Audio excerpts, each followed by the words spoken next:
بات کا آغاز کہاں سے ہو، کیا بات کی جائے۔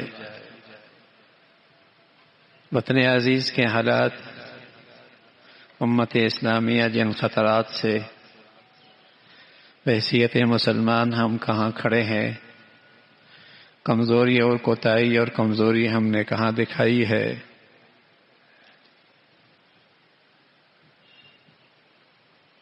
مسائل کا ایک طوفان ہے، روز بروز ہم ایک گڑھے کی طرف چلے جا رہے ہیں، سرا نہیں پکڑا جا رہا، غلطی کمزوری کوتاہی کہاں ہو رہی ہے۔ اگر ہم ہندوستان دیکھیں تو ہندوستان جب سے ایک مذہبی حکومت بنی ہے، اس نے کہاں سے کہاں اپنے ملک کو مادی لحاظ سے پہنچایا ہے۔ وہ سیکولر نہ رہا، وہ ایک ہندو مذہبی حکومت ہے، اور اس کے حکمران بطور فخر کے کہتے ہیں کہ ہم اس لیے بھیجے گئے ہیں، ہم آئے نہیں ہیں۔ مودی کہتے ہیں ہم بھیجے گئے ہیں ایک بڑے مقصد کے لیے۔ جب سے وہ ایک مذہبی حکومت آئی ہے، نہ یہ ہے کہ اس نے اپنے ملک کو مادی لحاظ سے استحکام اور ترقی دی ہے، وہ اپنا مذہبی پیغام پوری دنیا میں پھیلا رہا ہے، اور ڈنکے کی چوٹ اپنے مذہبی شاعر کو مشرقی وسطی میں کھڑا کر رہا ہے۔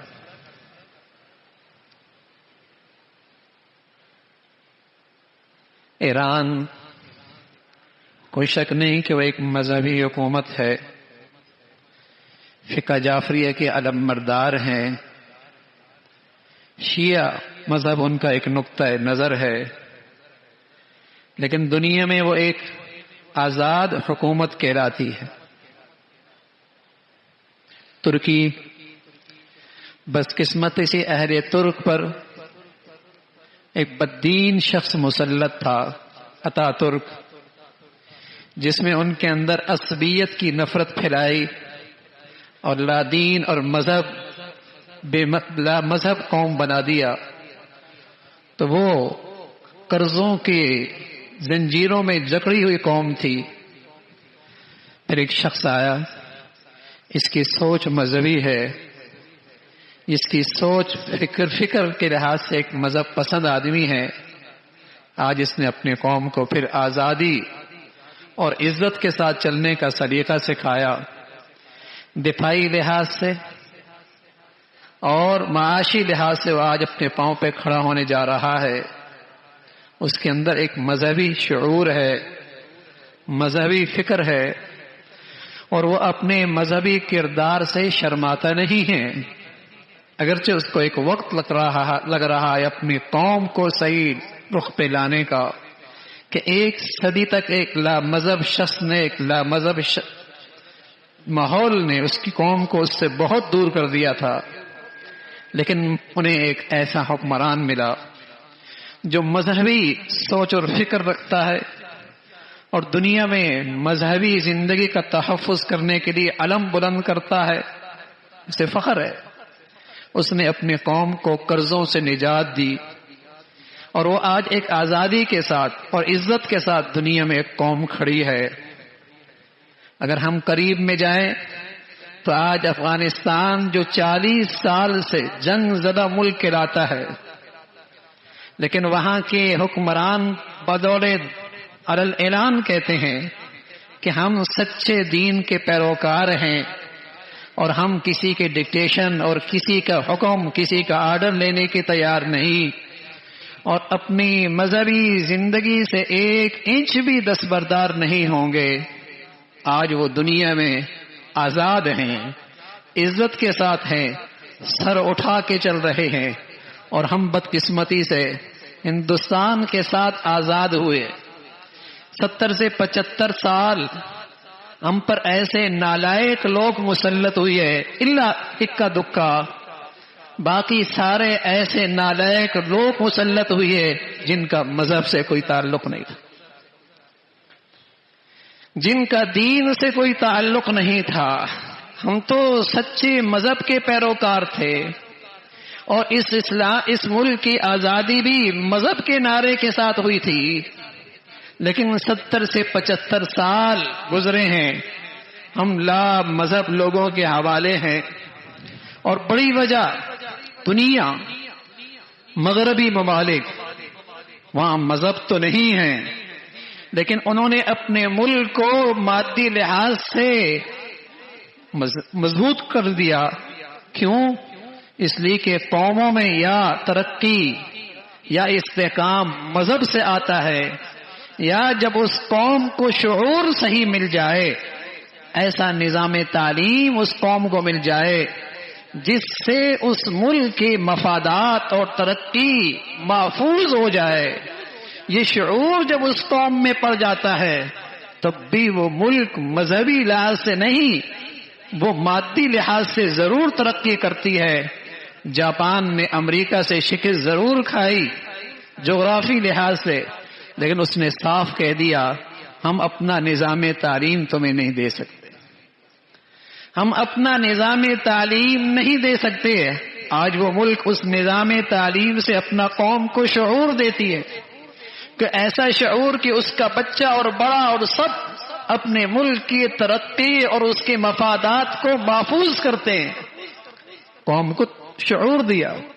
اور ہماری نالائقی کا حال تو یہ ہے کہ ہم 5 ارب ڈالر لینے کے لیے اور 10 ارب ڈالر لینے کے لیے ان ملکوں میں جاتے ہیں جہاں ہمارے ملک کے اربوں ڈالر موجود ہے، جہاں ہمارے ملک کے اربوں ڈالر جہاں سرمایہ کاری ہو رہی ہے۔ ان ظالموں کو اور ان نالائقوں کو یہ پتہ نہیں کہ وہ کون سی پالیسیاں ہیں، وہ کون سی نااہلی ہے، وہ کون سی نالائقی ہے، وہ کون سی بے دینی ہے کہ ہمارا سرمایہ وہاں جا رہا۔ ہم چاہ رہے ہیں کہ دوسروں کا سرمایہ ہمارے ملک میں آگے سرمایہ کاری ہو، لیکن وہ شعور نہیں ہے، وہ بصیرت نہیں ہے۔ اور یہی حال عمومی طور پہ پوری قوم کا ہے۔ کوئی بھی نالائق کسی ٹرک کے بتی کے پیچھے اسے لگا دے، چل پڑتی ہے۔ تبھی تو ان نالائقوں کو ہمت ہو رہی ہے کہ قوم بھی شعور سے خالی ہے۔ پرتگال جیسا ملک وہ کہتا ہے میں اپنی قوم کی ذہنیت باہر نہیں جانے دوں گا، میں اپنے قوم کے نوجوانوں کو نہیں جانے دوں گا، اور ہمارے نالائق کہتے ہیں باہر جائیں گے تو سرمایہ آئے گا۔ یعنی ان کے ہاں ذہانت کوئی سرمایہ نہیں، جوانی کی صلاحیت کوئی سرمایہ نہیں، ان نوجوانوں کی زندگیاں کوئی سرمایہ نہیں۔ یہ تو اس انتظار میں کہ سرمایہ آئے گا، مضر مبادلہ آئے گا۔ اس ملک میں کیا کچھ نہیں ہے کہ ہم ان نوجوانوں کے لیے وہ سب کچھ کر سکتے ہیں، لیکن مذہب تو عقل دیتا ہے، مذہب تو بصیرت دیتا ہے، صحیح نظام تعلیم تو قوم کو صحیح شعور دیتا ہے، اور بدقسمتی سے ہمارا ملک ان دونوں چیزوں سے خالی ہوتا چلا جاتا۔ نہ 70 سال سے ہمیں ایسے لوگ جو واقعی دین سے آراستہ ہوں اور دین ان کی ترجیح ہو اور اللہ کی رضا ان کا مقصد ہو، نہ ایسے لوگ ملے، اور نہ 75 سال سے ہم کوئی ایسا نظام تعلیم بنا سکے جس سے اس قوم میں شعور ہو کہ اس ملک کا تحفظ، اس ملک کی ترقی کی ذمہ داری میری بھی ہے۔ یہ اپنے مفادات کے لیے، جیسے حکمران خود غرض ہے، قوم بھی ایسی ہے۔ یہ اپنی ذہانت بھی غیروں کو دیتی ہے، اپنی صلاحیتیں بھی غیروں کو دیتی ہے، اور اپنے وسائل بھی غیروں کو دیتی ہے۔ کیوں؟ وہ اس لیے کہتے ہیں کہ یہاں بیٹھنے والے سارے خود غرض ہیں، تو میں خود غرضی سے، مفاد پرستی سے کام کیوں نہ لوں؟ پھر کہتے ہیں ملک کے ساتھ یہ کیا ہو رہا؟ تو شعور نہ رہا۔ ہمارے پاس تو دنیا میں مثالیں موجود ہیں، کوئی ایسی بات نہیں۔ آج یہودیت کیا چیز ہے اس کے پاس مذہبیت ہے، اور اس مذہبیت کی وجہ سے اپنی آزادی کا تحفظ دنیا کی ہر سطح پہ کر رہا ہے. وہ اپنی آزادی کا تحفظ دنیا کی ہر سطح پہ کر رہا مذہب ہے. اور ہمارے جن ملکوں میں مذہب چلا گیا وہ غیروں کی کالونیاں ہیں، جہاں انہیں نوکر چاکر بٹھا دیے، آرڈر انہی کے چلتے، ڈور وہیں سے کھینچی جاتی ہے. کہاں ہے آزادی ان ملکوں؟ بول بھی نہیں سکتے، کہہ بھی نہیں سکتے. کافروں کے لیے تو سہارا بنیں گے، نیٹو میں شامل ہو جائیں گے، مسلمانوں کے لیے نہیں کھڑے ہوں گے. غیروں کی مدد کے لیے ان کی ساری توانائیاں صرف ہوں گی ان کے تحفظ کے لیے، اور مسلمانوں کے تحفظ کے لیے آج کوئی بھی نہیں کھڑا ہو رہا. تو میرے عزیزو، مصیبتیں یوں ہی نہیں آیا کرتی، پہلے دن سے نہیں آیا کرتی، یہ سالوں کی باتیں نہیں ہوتی ہیں، دنوں کی باتیں نہیں ہوتی. یہ اس وقت ہوتا ہے جب قوموں میں برائی آ جاتی ہے اور برائی قبول کرنے کی صلاحیت پیدا ہو جاتی ہے. جب ان کے اندر برائی قبول کرنے کی صلاحیت پیدا ہو جاتی ہے. اگر برائی قبول کرنے کی صلاحیت نہ ہو تو برائی کا دم گھٹنے لگتا ہے، وہاں برائی کا دم گھٹنے لگتا ہے. لیکن جب قوم میں برائی کی صلاحیت ہو تو پھر وہ قبول کرتی ہے. تو شعور نہیں ہے. اور اگر کوئی دینی عمل ہے بھی لیکن دینی شعور میں تناسب نہیں ہے، عبادت ہوگی، اسلام پسند ہوگا، مذہبی عبادت کا شوق بھی ہوگا، لیکن اس کا دینی شعور، ان دونوں میں کوئی تناسب نہیں ہے. کوئی تناسب نہیں ہے. دینی شعور کی تربیت نہیں ہے، نہیں جانتا ظلم کیا ہے، عدل کیا ہے، اسلام کیا ہے، جاہلیت کیا ہے، صحیح کیا ہے، غلط کیا ہے. جب یہ صحیح شعور نہیں ہے تو کوئی بھی عیار مکار اسے اپنے پیچھے لگا لیتا ہے. نمازی ہے، تہجد گزار ہے، عبادت گزار ہے، عمرے کرتا ہے، حج کرتا ہے، لیکن اس کے عمل میں اور اس کی دینی شعور کی پختگی میں کوئی تناسب نہیں، سوچ ہی نہیں. حضور علیہ الصلوۃ والسلام نے سبحان اللہ جن کی پرورش کی، جن کی تربیت کی، جن مسلمانوں کو اسلام پہ کھڑا کیا، جنہوں نے دنیا میں اسلام کو غلبہ کیا، اور وہ عجب کالے گورے قریشی، حبشی، ایشیائی اور افریقی، امیر اور غریب، ایاز و محمود، سبھی اس کے صف میں کھڑے تھے. لیکن یہ کب؟ جب اسلام کا شعور بھی موجود تھا، اسلام کا عمل بھی موجود تھا، مذہب کی زندگی بھی تھی، مذہب کی ذہنیت بھی تھی. مجالے وہ دھوکہ کھائیں. ایک دن اللہ کے نبی صلی اللہ علیہ وسلم نے فرمایا انصر اخاک ظالما او مظلوما، اپنے بھائی کی مدد کرو چاہے وہ ظالم ہو یا مظلوم ہو. ان کی تو صحیح شعور پہ تربیت ہوئی تھی کہ ظالم کی مدد، اس لیے کہ وہ جانتے تھے کہ مخلوق کی ایسی اطاعت جائز نہیں جس میں خالق ناراض ہوتا ہو. ان کی تربیت تھی،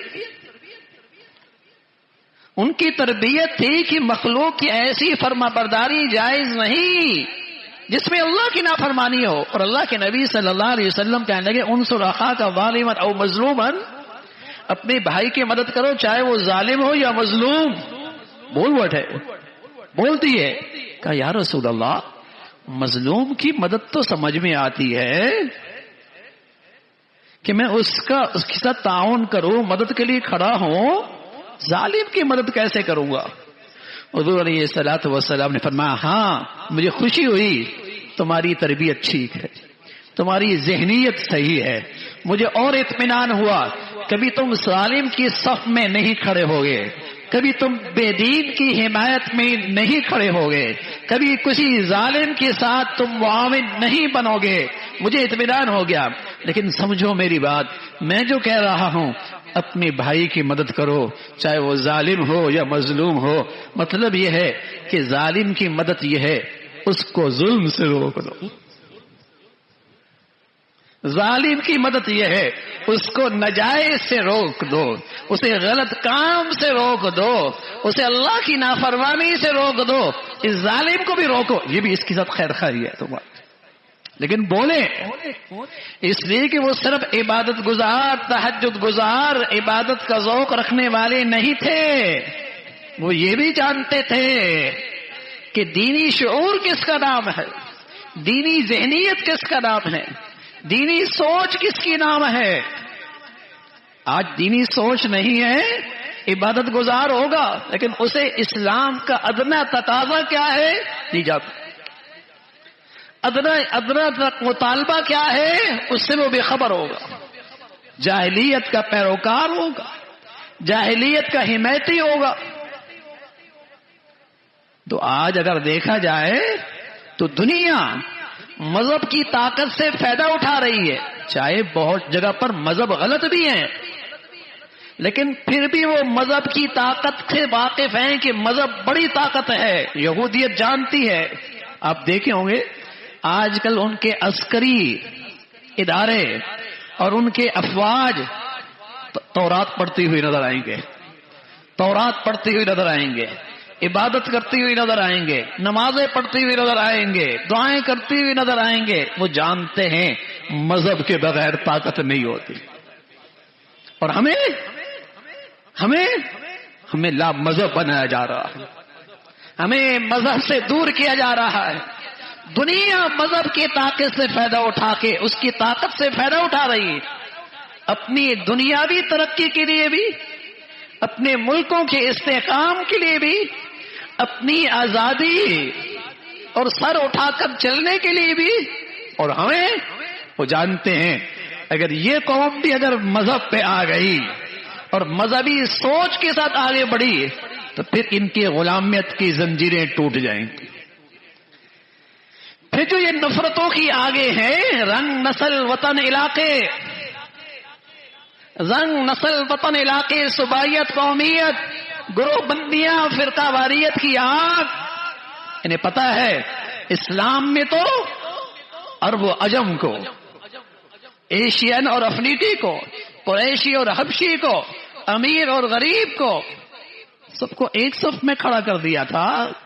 اسلام کے مذہب میں تو یہ طاقت موجود ہے، انہیں لا مذہب کر دو، انہیں دین سے دور کر دو، اور کبھی بھی ان کا اپنا نظام تعلیم نہ بننے دو۔